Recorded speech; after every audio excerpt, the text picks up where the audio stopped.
شام کا وقت تھا۔ سہیل اپنے گھر کے ڈرائنگ روم میں اکیلا بیٹھا کافی پی رہا تھا۔ باہر موسم بارش کا تھا، ہوا تیز چل رہی تھی اور بجلی کبھی کبھار چمک اٹھتی۔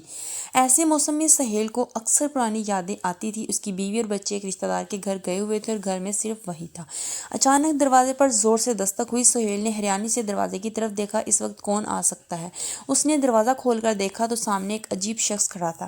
اس کا چہرہ کافی زرد تھا، آنکھوں کے نیچے گہری لکیریں اور کپڑوں پر مٹی لگی ہوئی تھی۔ کیا میں اندر آ سکتا ہوں؟ باہر بارش بہت تیز ہے، اس شخص نے دبے لہجے میں کہا۔ سہیل کو عجیب سا لگا، لیکن مہمان کو منع کرنا اس کی تہذیب کے خلاف تھا۔ اس نے اس شخص کو اندر بلایا اور صوفے پر بیٹھنے کا اشارہ کیا۔ مہمان چپ چاپ بیٹھا رہا، لیکن اس کی آنکھیں ہر چیز کو گھورتی رہی۔ آپ کہاں سے آئے ہیں؟ سہیل نے ہلکی سی مسکراہٹ کے ساتھ پوچھا۔ میں یہاں سے گزر رہا تھا، رات ہونے والی تھی اور مجھے پناہ چاہیے تھی، مہمان نے دھیمے لہجے میں جواب دیا۔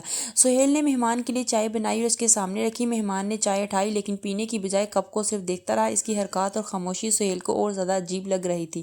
تھوڑی دیر بعد مہمان اٹھ کر گھر کے اندر چلنے لگا۔ رکیے، آپ کہیں جا رہے ہیں؟ سہیل نے پوچھا، لیکن مہمان نے کوئی جواب نہیں دیا۔ وہ سیدھا ڈرائنگ روم کی ایک پرانی الماری کی طرف گیا اور ہاتھ سے الماری کے اندر کچھ ڈھونڈنے لگا۔ سہیل کو غصے کے ساتھ ساتھ تھوڑی سی گھبراہٹ بھی محسوس ہونے لگی۔ یہ آپ کیا کر رہے ہیں؟ یہاں کچھ نہیں ہے، اس نے تیز آواز میں کہا۔ لیکن مہمان نے الماری سے ایک پرانا فوٹو فریم نکالا۔ سہیل نے دیکھا تو اس کا رنگ اڑ گیا۔ وہ فریم اس کی ماں کا تھا، جو کئی سال پہلے گزر چکی تھی۔ مہمان نے فریم کو گھور کر دیکھا اور مسکرایا۔ اس کی مسکان اتنی ڈراؤنی تھی کہ سہیل کا دل سینے میں دھڑکنے لگا۔ یہ فریم تمہارے پاس کیسے آیا؟ مہمان نے دھیرے سے پوچھا۔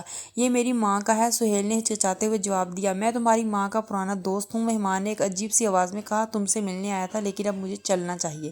اس کے بعد مہمان بغیر کچھ کہے دروازہ کھول کر باہر چل دیا۔ سہیل اس کے پیچھے بھاگ کر گیا، لیکن جب تک وہ باہر پہنچا مہمان غائب ہو چکا تھا۔ تیز بارش میں صرف ایک چیز زمین پر پڑی تھی، وہ فوٹو فریم جو سہیل نے دیکھا تھا۔ جب اس نے فریم اٹھایا تو اس کے پچھلے حصے میں ایک پرانی چٹھی لگی ہوئی تھی۔ چٹھی میں لکھا تھا، اگر کبھی اس فریم کا اصلی مالک تم سے ملنے آئے تو سمجھ لینا کہ میں اپنے وعدے کے مطابق اسے بھیج چکی ہوں۔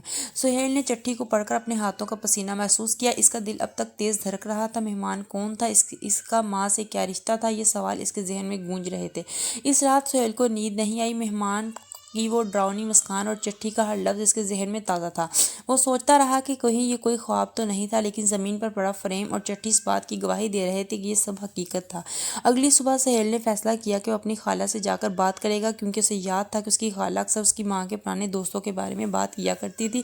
خالہ کے گھر پہنچ کر سہیل نے انہیں سب کچھ تفصیل سے سنایا۔ خالہ نے بات سن کر گہری سانس لی اور کہا، سہیل تمہاری ماں کا ایک پرانا دوست تھا ندیم، وہ تمہاری ماں کے ساتھ پڑھتا تھا اور اس سے بہت گہری دوستی تھی، لیکن ندیم ایک حادثے میں کئی سال پہلے مر چکا تھا۔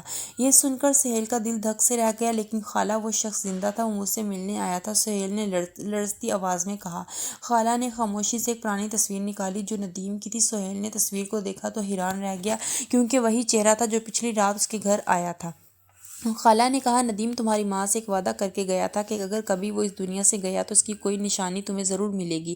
شاید وہ اپنا وعدہ پورا کرنے آیا تھا۔ سہیل کے جسم میں سرد لہر دوڑ گئی۔ وہ سمجھ نہیں پا رہا تھا کہ یہ سب کیسے ممکن ہے۔ کیا واقعی ندیم کی روح